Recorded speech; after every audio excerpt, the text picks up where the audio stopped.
You know, when it comes to Shias, our fiqh, our ideology, our theology, everything is Ahlul Bayt. That's it.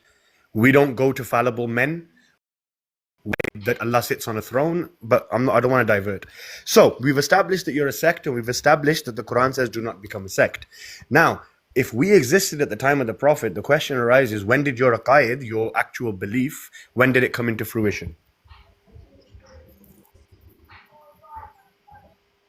Ask that again. Sorry, Your belief, your aqaid that you currently hold, when did that come into fruition as an Islamic doctrine? When did you guys emerge?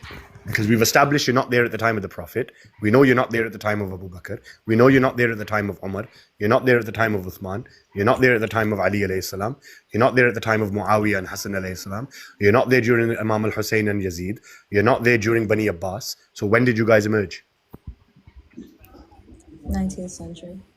19th century, subhanallah. So now the Prophet who came in the 7th century, yeah, and you claim to follow that Prophet, sallallahu alayhi wa alayhi, and you've come thousands of years after, and you want to blame us and say we're deviated, but you're the true Islam.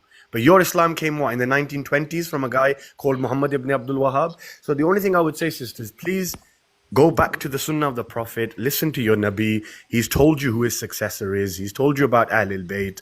He's even given a speech in front of 100,000 people. I have Quran and I have Ahlul Bayt. That's it. These are your two sources of guidance. So I just pray that Allah guides you, sister. You seem sincere. I hope that you are sincere. Look into this. I will send you all the references if you need them.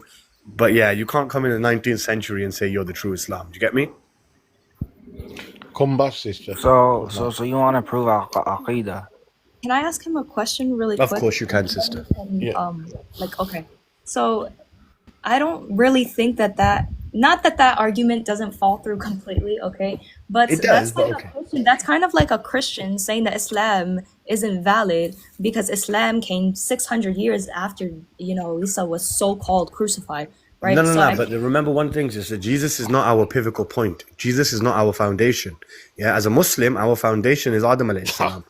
Right? So we're not going to use Jesus as the starting point and then go down 570 years later and say, look, this guy called Mohammed has come in Arabia, but he's false because he came after Jesus. Right? If the Prophet is saying, follow my sunnah, what does that mean? That means you follow what the Prophet said, what the Prophet did, what the Prophet told you to do. Right? That's the sunnah.